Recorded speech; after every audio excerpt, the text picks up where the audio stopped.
always landed. For every flight, I have landed. And finally, on the issue of uniform, what I wear is tactical attire, because there are some things which protective clothing that you need tactical wear to be able to have protective clothing and protective facilities, because you're in a dangerous situation. I don't wear that on the streets of Nairobi. And also I have been in not just police helicopters, but military helicopters, because the law provides that the security minister be facilitated when he is in dangerous situations.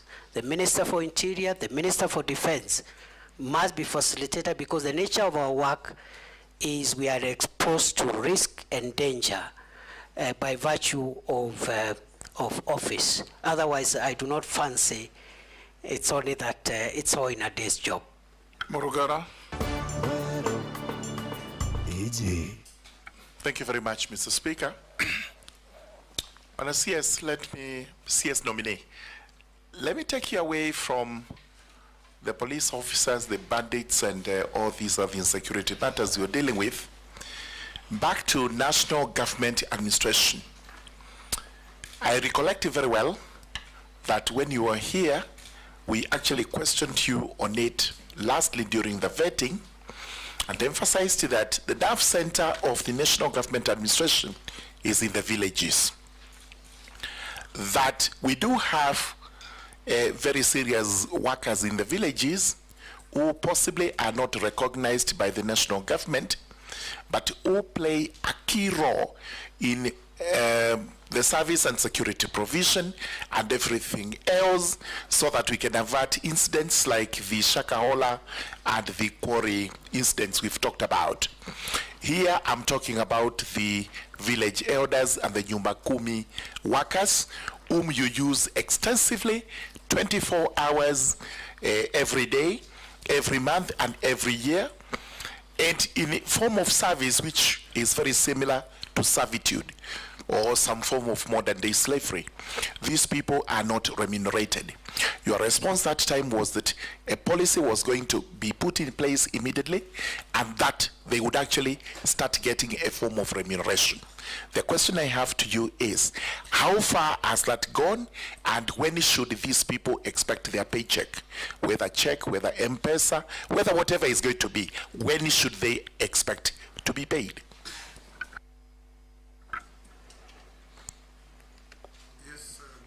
Mr. Speaker, sir, we have finalized the Village Elders Bill 2024.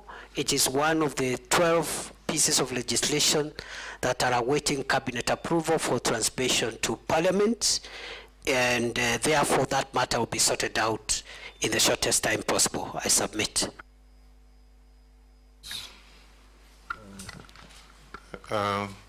Waziri, I want you to again go back to Haiti, where we actually deployed almost 600 police officers. My fear now is that with what is happening around there, the fact one of my voters at home has one of his son actually deployed. And the question is, how secure? Do you have special security insurance for this particular, just in case something has happened? Of course, that has led to a deficit of police officers. That's why when you had demonstration here, you had to get in the army because we don't have enough police officers, so because some of them are away. Secondly, I also have had a case in North Rift. In fact, my colleague is just walking in. The North Rift, where you have this police reservists have been disarmed, and yet we have problems in North Rift. And those are my borders, and we have that problem. And yet you have actually disarmed the police reservists. What are you doing about that? Professor, will take Dawood, note the questions. Thank you, Mr. Speaker. the CS nominee, you have promised regarding passports a couple of times, and you know passports are the most important. You initially said within a day, within a week, within 2 weeks, but apparently the passport issue has not been sorted out. The other issue is regarding the IDs. Your department has rolled out that IDs will be 10 years, whereas we have known all along IDs did not have an expiry date. What informed the decision for that one? Because now we've got Maisha number, which has been already declared unconstitutional. But what was the point of launching Maisha number when we had a Huduma number which did not work? So now, first was we've got the original ID, now Huduma number, now Maisha number. So aren't we confusing everything? Can't we have just one, the ID to be upgraded instead of all those, and data protection? Thank you, Mr. Speaker. Professor, you can answer those from Ferdinand and Rahim. Mr. Speaker, with regard to the question by the member for Kwanza,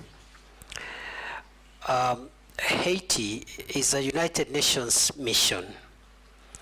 Therefore, our officers are covered, insured, paid for by the United Nations, and therefore there is no cause of alarm. But it's also good to report good progress so far, because the officers, they have been able to get part of the critical infrastructure, the port, the airport, the main police station have been recovered, and the hospital have been recovered from the gangs. And some of the gang leaders who were taunting us before have even signed for peace and are willing to engage. So they are doing a good job. We are praying for them. We hope there will be no untoward incidents. With regard to the second issue from the member for Kwanza, it is true we disarmed 400 National Police reservists who were serving in Trans Nzoia. And there was a reason, because the NPRs were being misused. Number two, Trans Nzoia is fairly peaceful, except along the border, small issues. So we will be vetting and returning on a needs basis a smaller number of NPRs, but the number of 400 NPRs in Trans Nzoia was disproportionate with the challenge that we have in that county compared to other counties that are a little more needy. Then finally, the member for Imenti North asked about passports. When I assumed office, passport was a crisis like no other. Kenyans were waiting for a year, 6 months, 3 months, 8 months. They were bribing. They had to bribe to get passports. We had no printers, and so forth and so on. Today, we have not only paid the pending bills to the suppliers, we have enough printing equipment for personalization of passports. We have even upscaled our system, that is the ICT system, and we have cleared the backlog from 784,000 when it was at the highest, and today there's no backlog. We are issuing passports within 7 days, starting 1st of August, today. That was our deadline. We complied with that deadline 4 weeks ago, at the beginning of July. Our next deadline is therefore to bring the passports waiting period to 3 days by 1st of November this year. And we are on course. I am very happy. This is one area where we've made a lot of progress. Of course, there are small challenges here and there. We believe that we've not eradicated corrupt staff completely.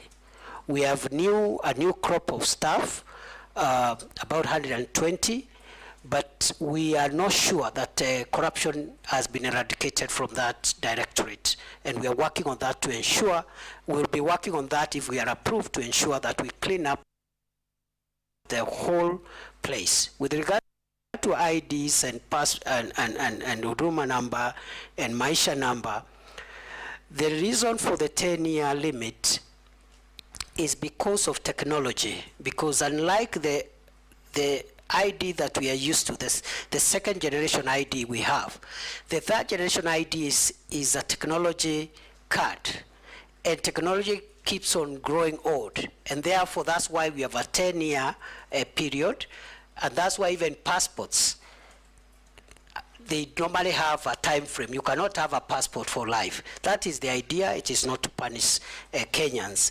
The card has a bit of technology chips, and we want to upgrade that chip based on the security threats that will be identified by that time. The Maisha number issue is before court. We hope we will vacate the orders that were issued 2 days ago, because the problem we are having with delays with issuance of IDs is because of court orders. Last year, between November and March this year, there was a court injunction against us issuing IDs, which brought a huge backlog of almost 600,000. We cleared that backlog. We were actually left with 92,000 with those in the waiting list. And then another court injunction was issued again 2 days ago. We hope we'll be vacating it by Friday, hopefully, so that we can be able to move on with issuing IDs to the people of Kenya. I submit. Emase. Thank you, Honorable Chairperson. Let me take you to the budgets. Following the recent government budget cuts across all sectors, what innovative ways will you use to mitigate the negative impacts of the budget cuts in the Ministry of Interior and National Security? Secondly, what will you prioritize if approved? What programs will you prioritize, and what will be the impact of implementing those priorities? And Kenyans are also asking, because of the unemployment situation in the country, is the recruitment of police officers affected by the budget cuts?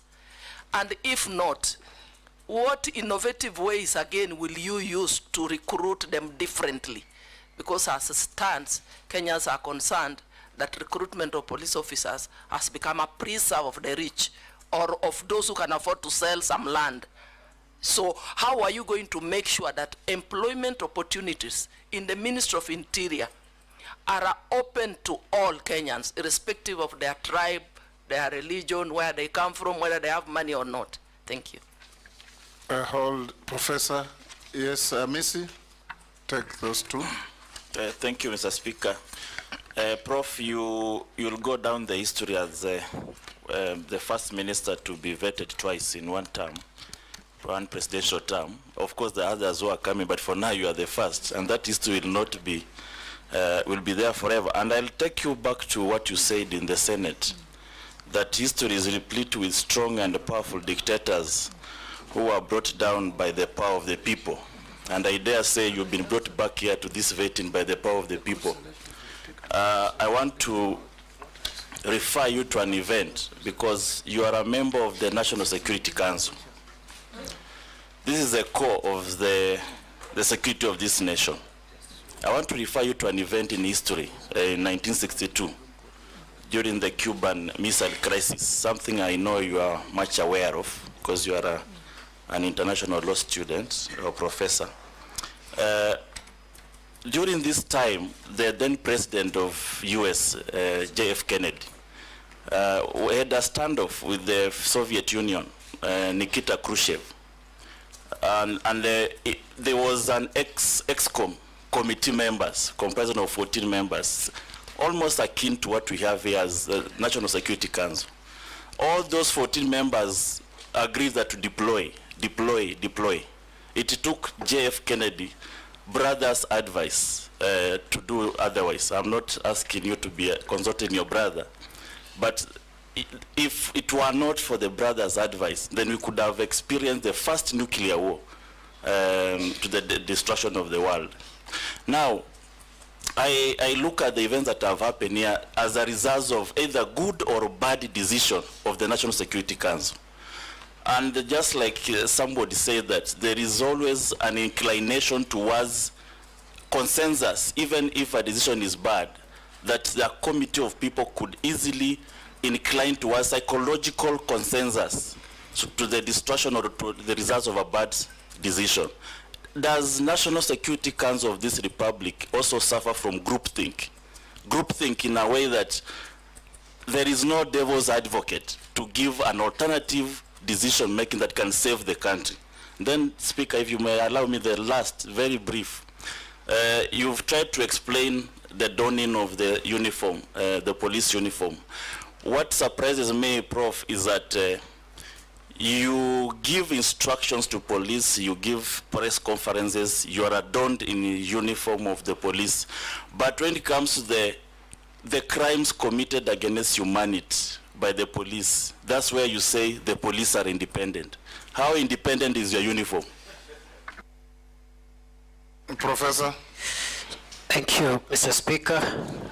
Mr. Speaker, with regard to the budget cuts, we will prioritize what we consider the 5 biggest national security threats in our programming. And those are the threats of terror, organized crime, drugs, the need for drug controlling narcotic drugs, the fight against climate change, and also extremism in its various forms, religious, political, or whatever extremism, because extreme behavior can annihilate the nation. With regard to recruitment, going forward, we will ensure that each and every Kenyan, boy or girl who is recruited, can be accounted for. Because in the past, we've had so many claims of corruption and so many claims of favoritism, and therefore going forward, it's going to be demanded from the police that they account for every recruitment slot that they fill. We have a big problem of corruption in the country, and we hope the National Police Leadership Academy and the programs we want to put succession management and new managers of security will be able to fight corruption in the National Police Service. Mr. Speaker, the Honorable Amisi asked me, I think the first was just a comment. He said, I've been brought here by the power of people, and I want to say happily, yes. Happily, yes. With regard to the second, and I say happily because it's important for public officials to be put under scrutiny and be measured using the highest possible threshold. So I have no issues, I have no problem. Even if I'm brought here 20 times, I will happily come up and try and explain myself to the people of Kenya and to the representatives of the people of Kenya. I've been asked, the second one, the last one, from the Honorable Amisi, was on whether the National Security Council is suffering from groupthink, and the answer is no. I submit. Mukami.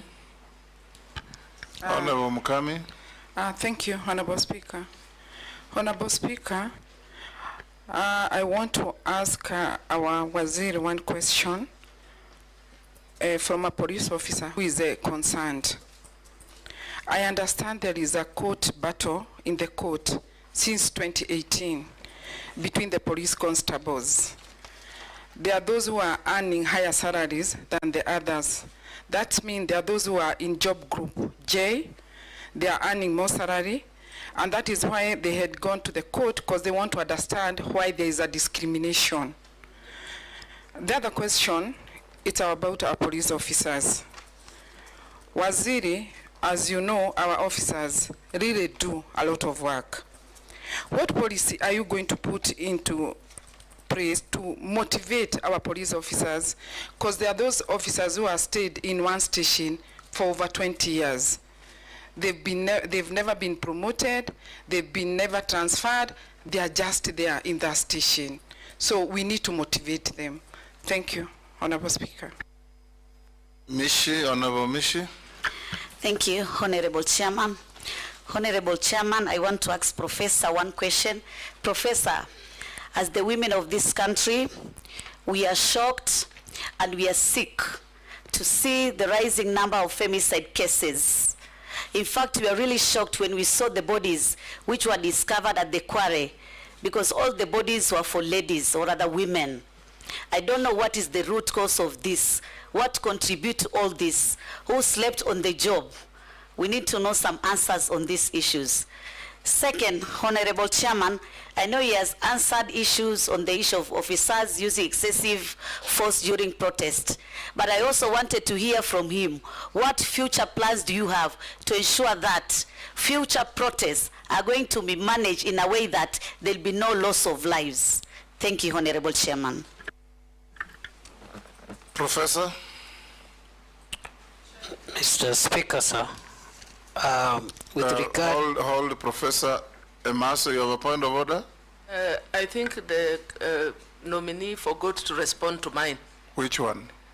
It was on the budget and the issue of recruitment. He did. I think I can respond together. He did. Okay. He did, very clearly.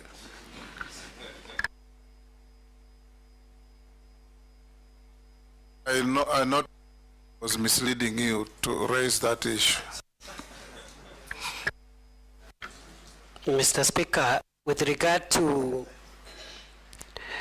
the police officers who have been in court about salaries, mainly these were graduate police constables, people or officers who joined at constable level. During their time, they went to school and studied for a degree. They have been arguing that they need to be taken straight to inspectorate. And there has been a long court battle. As soon as that court matter is settled by the apex court, we'll implement whatever decision will come from our judiciary. With regard to that matter going forward, we will implement the recommendations of the Maraga Task Force, which creates two-tier police service where you can serve in the lower ranks, and the academic requirements are different. You serve from constable to senior sergeant, or you enter the police service at inspectorate level if you are a graduate as a cadet, so that we professionalize a little more the police service and also expedite leadership generation through cadets who can assume responsibility as OCSs and commanders at county level and so forth, to avoid a situation where you have officers seeking to extend their time in office at senior levels simply because of a lack of generation of younger commanders. With regard to the motivation, we are working with the National Police Service Commission, and if I am approved, I will proceed with this discussion to provide a clearer policy on promotions, transfers, and some form of reward system which will help motivate our officers. At the moment, before I left office, we were implementing the 3-year transfer policy. I think we were at 45% compliance because of the logistical and the financial implications. If I am reappointed, if I am approved by this House, I will have a fast-track promotion arrangement for officers who do very well. For example, if you are county police commander, you help in reducing crime, you help in fighting femicide, you help in fighting you have certain targets which you meet. You should be promoted faster than somebody else who is in the same level, but their performance indicators are in the negative. Finally, I've been asked 2 questions by the Honorable Mishimboko. The first one is on femicide. It is true, the cases of femicide we are seeing are worrying for the country, and it's also true we have critical gaps, especially at the lower levels of our policing and security apparatus. Both the National Intelligence Service, the National Police Service, and also Ngao. And those are things that we need to work on to avoid situations like what we are seeing. The incident that happened in Kware is quite devastating, quite a grave breach of the security of our women, and it's something that I'm taking with all seriousness. Finally, what plans will I have if I am approved by this House to ensure that we do not have loss of life when citizens exercise their right under Article 37? I will be finalizing for publication the guidelines under the Public Order Act, the one I explained earlier, not to take away the light, but to facilitate, to create an environment where it can be enjoyed, to create responsibility on those who are having protests. Because if you say you have a protest to Parliament, for example, and the designated area for protest can only accommodate 1,000 protesters, you cannot say, I want 2 million protesters outside Parliament, because it's not feasible. So we'll have to give those guidelines so that as Kenyans can enjoy these rights while respecting the rights of others in accordance with the Constitution. I submit. Sharia? Thank you, Honorable Chairman. Sharia. CS nominee, in the court of public opinion and in some independent surveys done in this country, the Ministry of Interior and National Administration has been identified as the one with the highest prevalence of corruption in this country. How do you intend to address this menace if approved? Let's take Honorable Russ also. Thank you very much, Honorable Speaker. Professor, when a Kenyan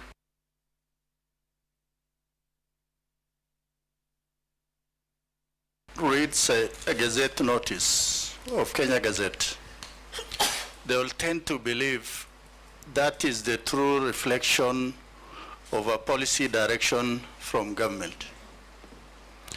In March this year, you closed the Ilo gold mine in Moyale, that it will be closed for 30 days following the skirmishes that had taken place.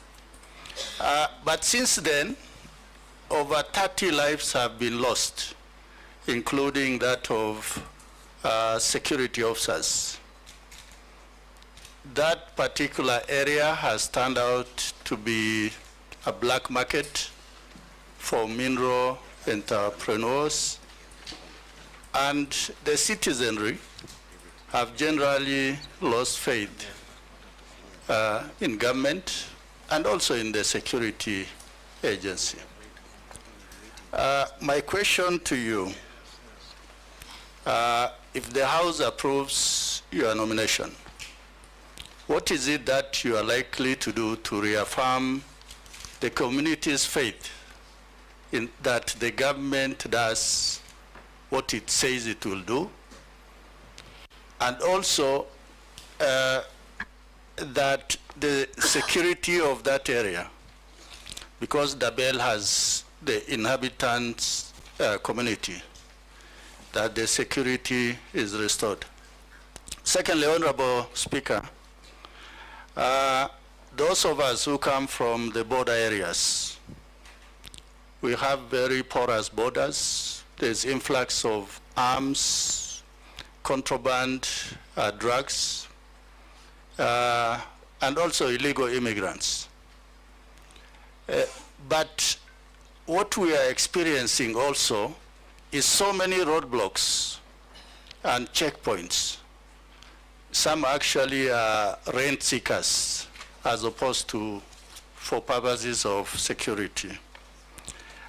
Professor, if the House approves your nomination, what is it that you are likely to do to ensure there is security for Kenya, but also the communities that are traversing or traveling on those roads are not, to an extent, inhumanly disadvantaged? Thank you, Honorable Speaker. Thank you, Professor. Mr. Speaker, with regard to the question by the Honorable Shrie, it is true corruption is a big cancer in the National Police Service, in the public sector of our country, the 2 levels of government and the 3 arms of government. In our assessment of national security threats that are existential in nature, I have said earlier we have identified 5 existential threats to our country's future. Terrorism and violent extremism is one of them. Banditry and other organized crimes is the second. The third one is the problem of narcotic drugs, psychotropic substances, and all that goes with that.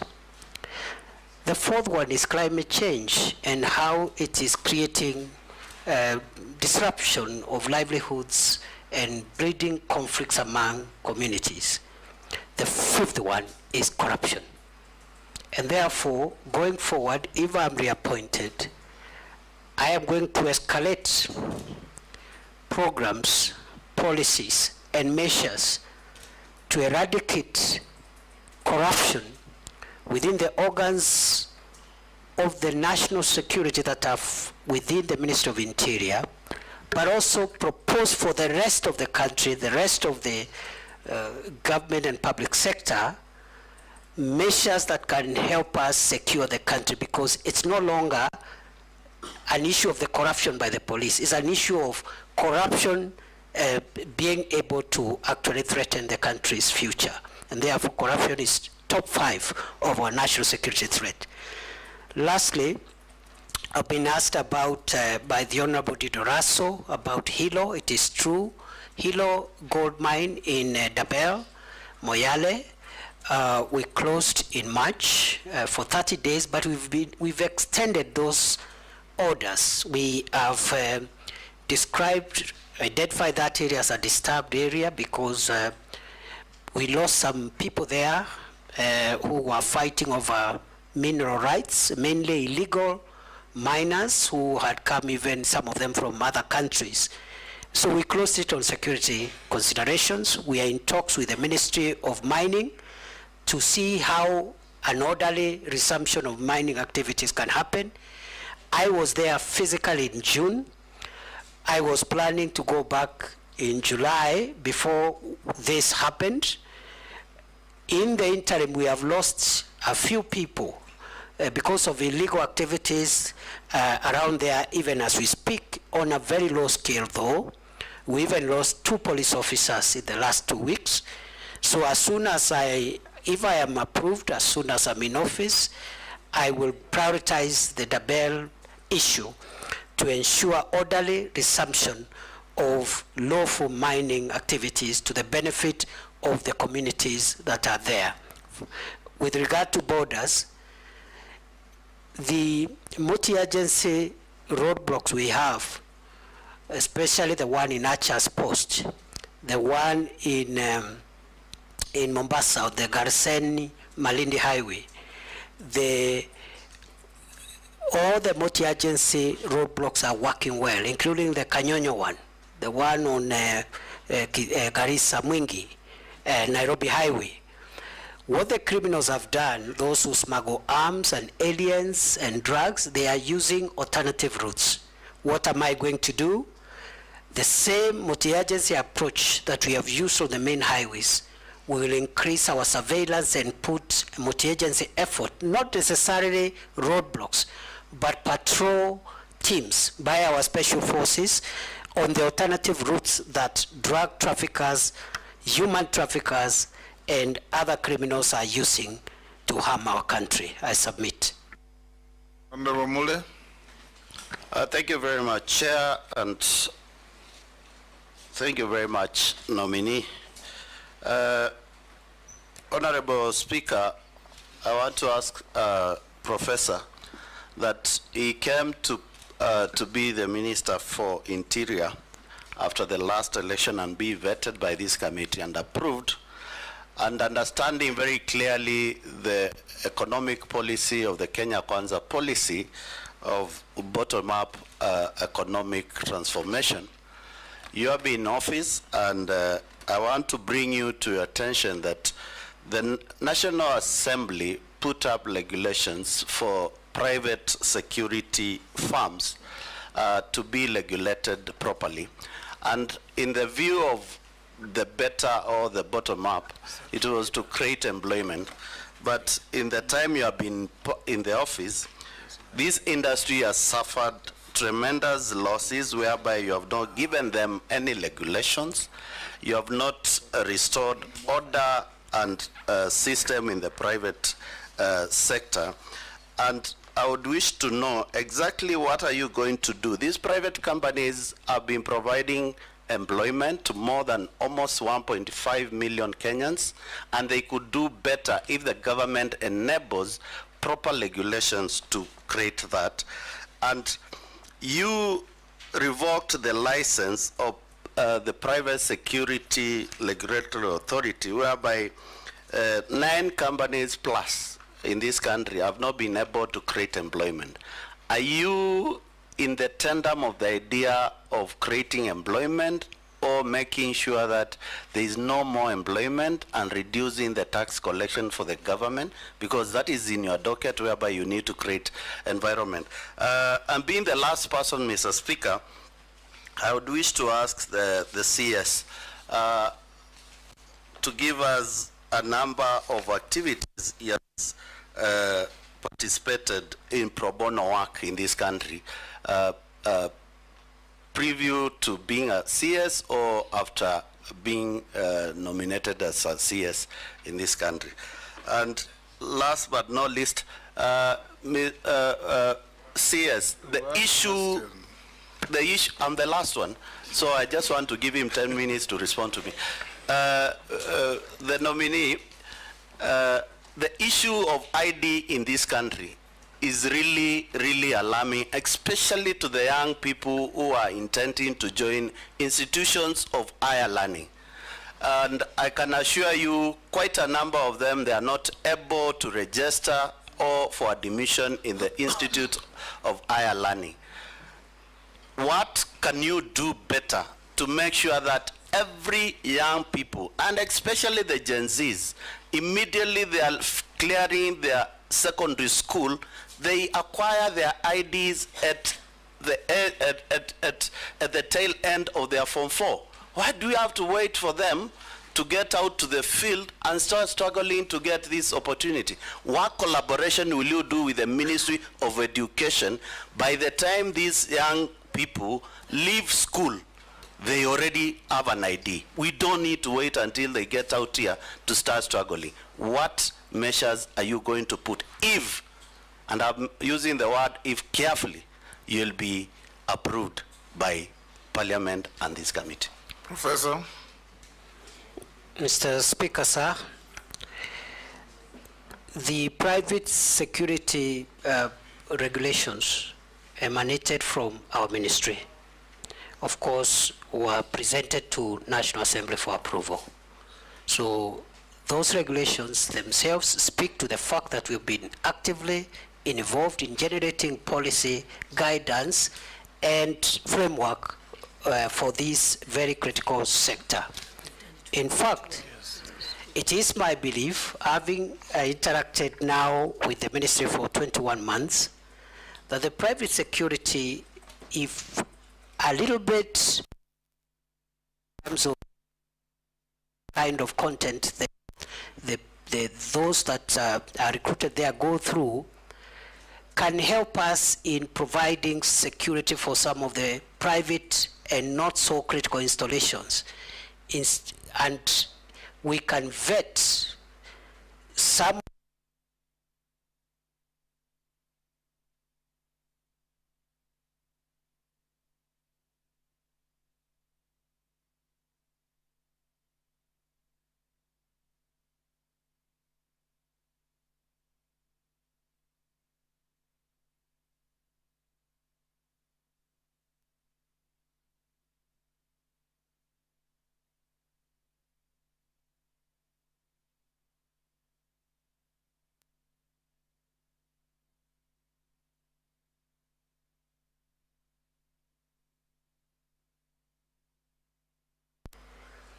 the 9 companies appealed to the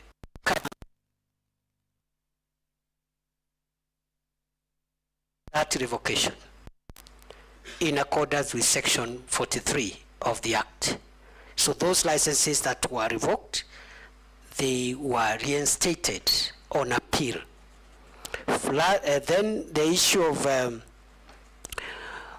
pro bono work. Pro bono work, I understand it to mean unpaid work. That's the understanding of pro bono work from my very limited legal background. I don't know, like which one now, maybe in church or at home or where. Because since I became minister, I have no free time to do anything. I have no time to do anything. I hardly sleep, I hardly have a weekend. Night and day are the same for me. But before then, I used to volunteer in many activities, some organized by Law Society of Kenya, some organized by church organizations, etc., etc.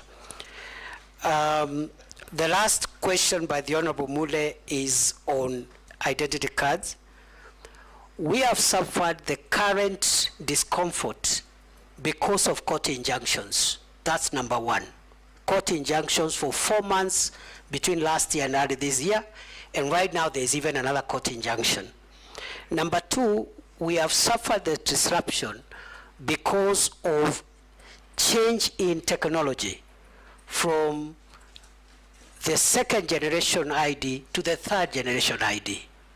And I have explained the need for us to change the technology, because the current ID we have, the 2nd generation ID, cannot be recognized outside this country. It cannot even be a travel document. The security features are very rudimentary, very basic. And therefore the move to new technology, better technology, more secure document has caused disruption. Court injunctions have also caused distraction. And just like passports, in the event that I am reappointed, because the member said he used if deliberately, of course, I also want to promise, if I am reappointed, the same way I have focused on reforming the immigration directorate and helping unclog the passport inefficiency problem, I will focus on IDs and also birth and other citizen documents to ensure that we get optimum results. In fact, for example, a death or birth certificate should be obtained the same day, within 12 hours on application. And perhaps the ID, we should be able again to once we get out of the court injunction, we should be able to retain the 7-day target. At the moment, we are working with 21 days before the injunction. Thank you, Minister nominee. Sorry, Naisula. I didn't want to go another round. Speaker, I will not After this nominee, I'll never ask for another round, and it's not a question, it's just a comment, because I'm very passionate about the issues on North Rift, and if the nominee happens to be approved by this committee and the National Assembly, I would like to just say that even as you deal with security matters and the hardware, please remember also peace and dialogue of those communities.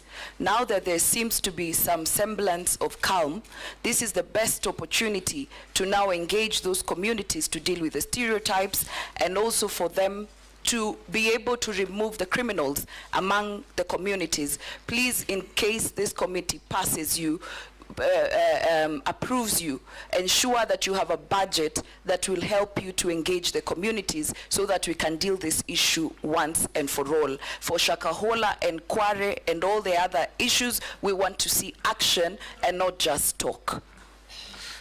Yes. Thank you, Honourable Speaker, for the supplementary one. In conclusion, CS nominee, your appointing authority has considered to the country that one of the failings that the President considered to was lack of communication. You have told us here of very good measures that you have taken in the State Department for immigration, especially in the processing of passports and all that. However, that information is never in the purview of the public, members of the public. And indeed, I have an incident, CS, where a Kenyan in the US that they not get their passport despite having paid somebody about 20,000 shillings. For a passport was, I think the normal charges are about 4,000 or 3,000 something.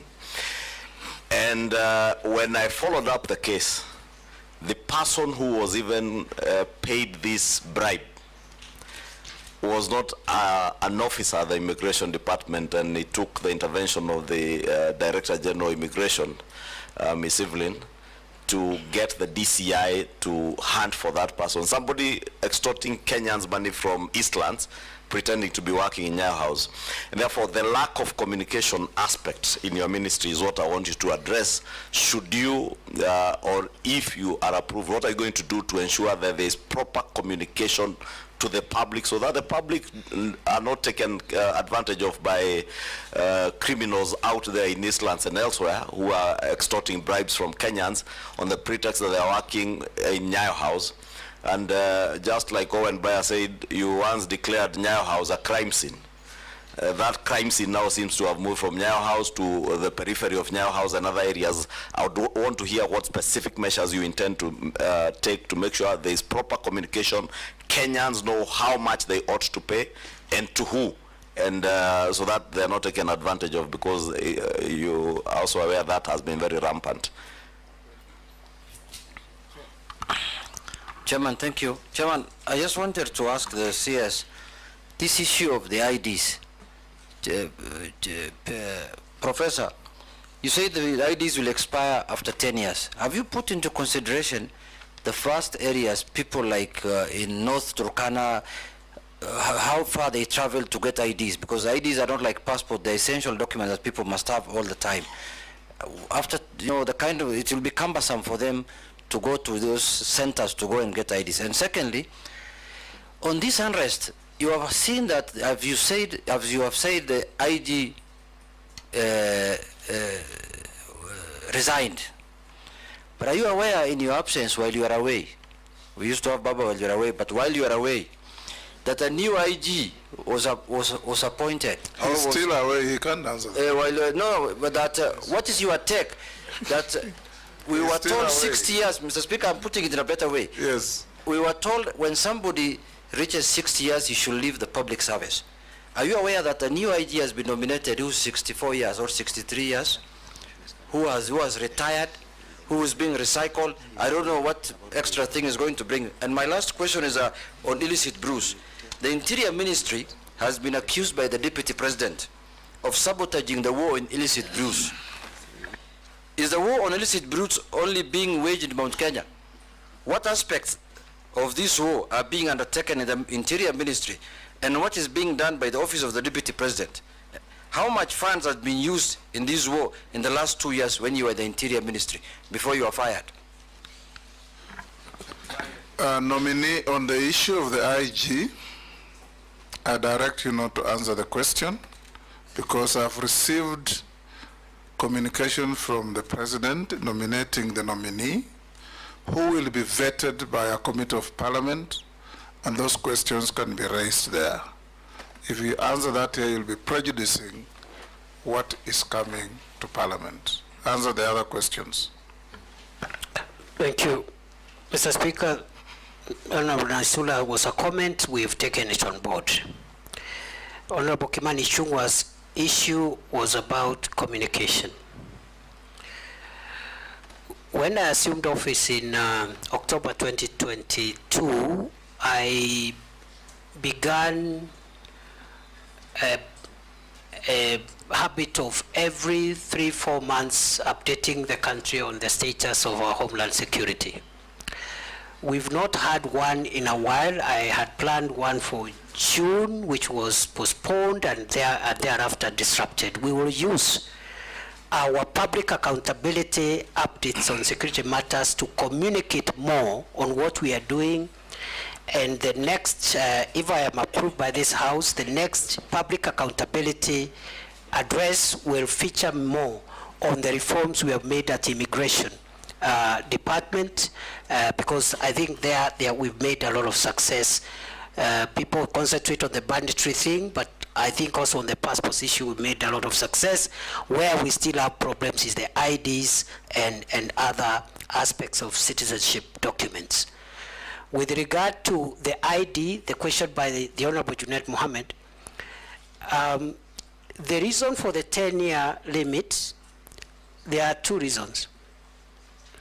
It's actually one reason. It's because of changes in technology. Unlike the ID we have, which has no security features, and therefore it can be timeless. But we'll find a way of making it convenient to the people of Kenya to renew after the 10 years, so that you don't create a crisis by people, and we can do that by even having a phased out renewal process to ensure that again we don't inconvenience masses of people. So the problem is technology and the security features in the third generation ID, which is going to be physical, that is the Maisha card. It is going to be also digital, the digital ID. You can have it digitally. So all those are options for the third generation ID, quite sophisticated in tandem with the current trends in security on identity documents. With regard to the issue raised on Bruce, I would be hesitant to respond to the comment associated with the Deputy President for obvious reasons. But I think, to the best of my knowledge, the Minister of Interior was not cited as frustrating the war. If there are specific officers in the ministry, I think that is something that needs to be looked into to make sure that all of us are reading from the same script. The government policy is to make sure that illicit brews, toxic substances and drugs are not provided to our kids, not just in central Kenya, but everywhere in the country. With regard to how much money the Deputy President office has used, again, I am not privy, and I think that is the office that can answer that question. How much funds have we used in the fight against brew? We have not allocated any special budget in the Ministry of Interior in the fight against illicit alcoholic drinks and drugs. We have used our normal budgets, our normal security operations budget, to carry out that program as part of the normal programs. I submit. Professor, I'll ask you one or two questions. The first one is a furtherance on the issue of IDs. As you introduce a 10-year ID, just take into account that an ID in this country is everything. You can't enter a supermarket, you can't open a bank account. The old and PWDs cannot access social safety net funds without an ID. Now, if you are going to have that ID last for 10 years, then you must put in place a seamless renewal process so that people don't suffer because of failure to renew an ID card. And you, as if you are approved to go back to office, I would want to see that you draft regulations that will guide and manage renewal of IDs and bring to Parliament for approval. The second issue I want to ask you, nobody asked you, prisons fall under your authority if you are approved. What are you doing, or what do you propose to do about prison reforms? I remember when we were senators and we went with you to KITHURE, and we found prisoners literally half naked, poorly dressed, and looking like they were very poor hygienic conditions in which they were operating. What are you going to do, if approved, in prison reforms to make prisons more humane? And also, what are you going to do to reverse the continuing stealing and grabbing of public land occupied by prisons in the country, which is going on all over? Thirdly, the new constitution allows Kenyans who had left the country, taken greener pastures, and acquired citizenships of other countries to reacquire Kenyan citizenship on application. That's what the constitution says. But we get a lot of communication and phone calls from Kenyans out there who are struggling to reclaim their citizenship because they have either British or American or whatever citizenship. What are you doing to simplify? Because the constitution says you reclaim your citizenship on application. What are you going to do to simplify the process of reclaiming citizenship by Kenyans who lost their citizenship? If you can answer those, then I'll come to other simpler questions to you. Thank you, Mr. Speaker, sir.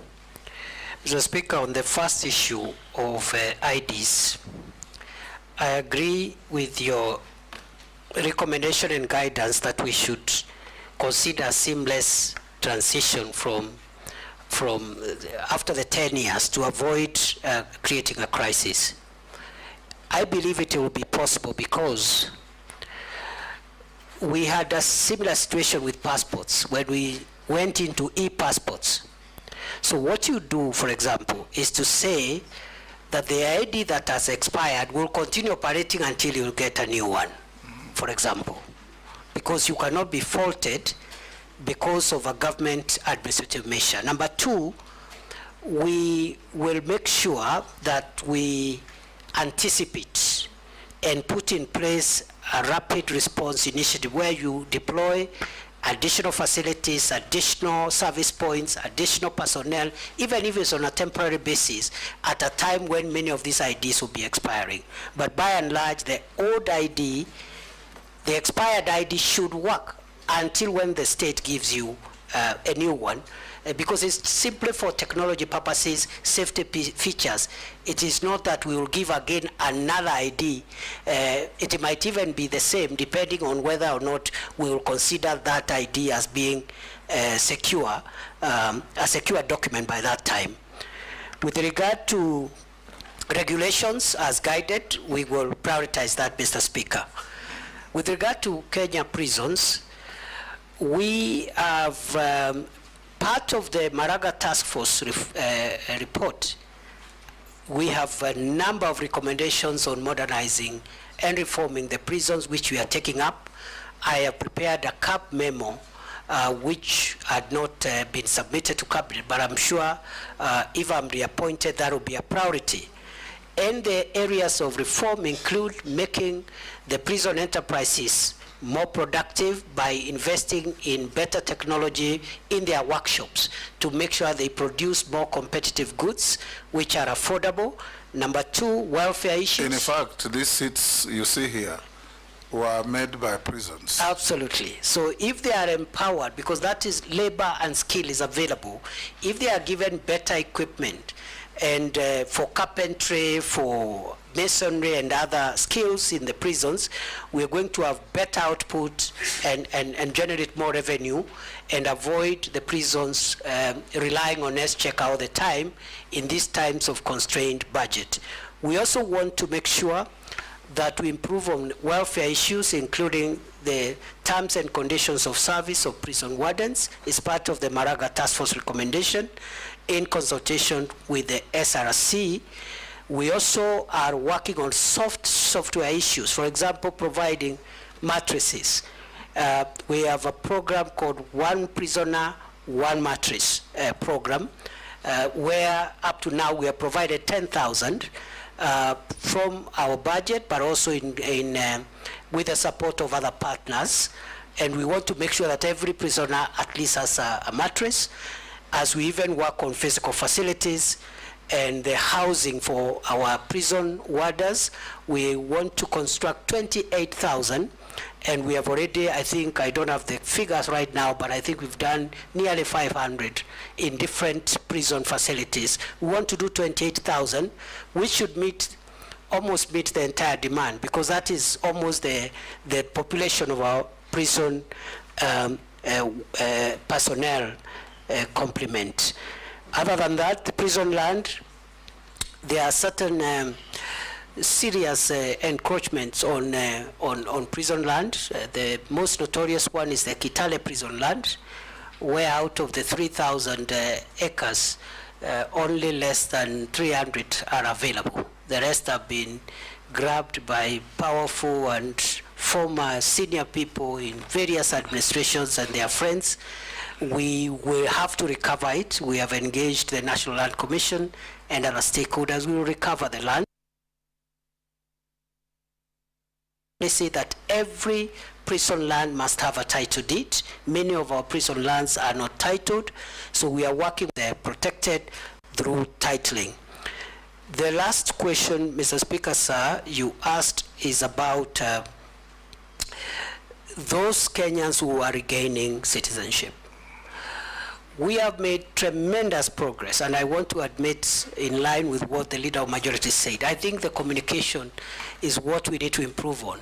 We have made tremendous improvement and reforms in the processing of citizenship applications by foreign nationals who want to be Kenyans, but also by Kenyans who had lost their nationality before the 2010 Constitution and are now entitled to reapply. When I came to office, there were 2,700 pending applications. I cleared the backlog within 30 days. Right now, we are receiving applications on a rolling basis. I had directed the Directorate to ensure that from the time of application to the time the Minister signs off that application for regaining citizenship, it should not be more than 21 days. And I think that is work in progress. Lastly, how do we simplify? We will reduce the paperwork. There is a bit of paperwork in that Directorate, and we want to reduce it and go digital and make sure that we even bring the timelines from 21 days to 7 days to possibly 3 days on application. I thank you, Mr. Speaker. Lastly, nominee, do you hold any leadership position in any political party? No. Have you ever been adversely mentioned in any integrity-related reports? No. On investigations? Do you hold citizenship of any other country? No. What is your worth? 694 million. Made of? Made of I have 2 homes, one in Nairobi and one in Tharaka Nithi.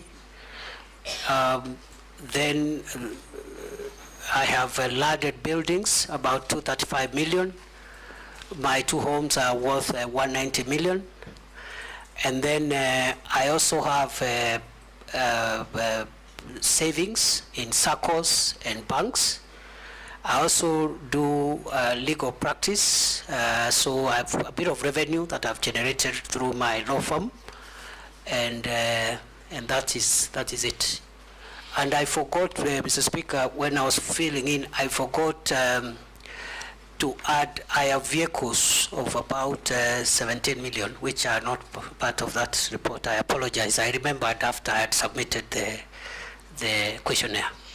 Honorable members, we received a memoranda from one Eliud Karanja Matinde, Isaac Alwacher, Joseph Mwathi Nyanjui, Khalid Ibrahim, Aisha Adan, Sonia Mushila, Masi Murugi Kuria, Ahmed Sigat, Okio Mtato Koit, David Malombe, and Collins Onyango.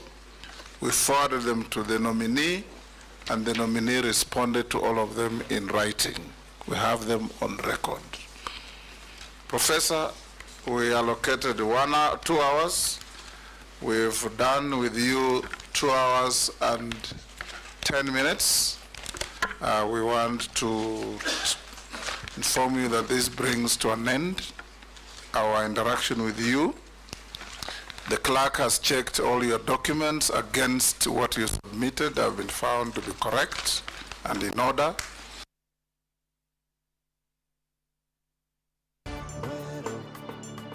AJ Nuero TV.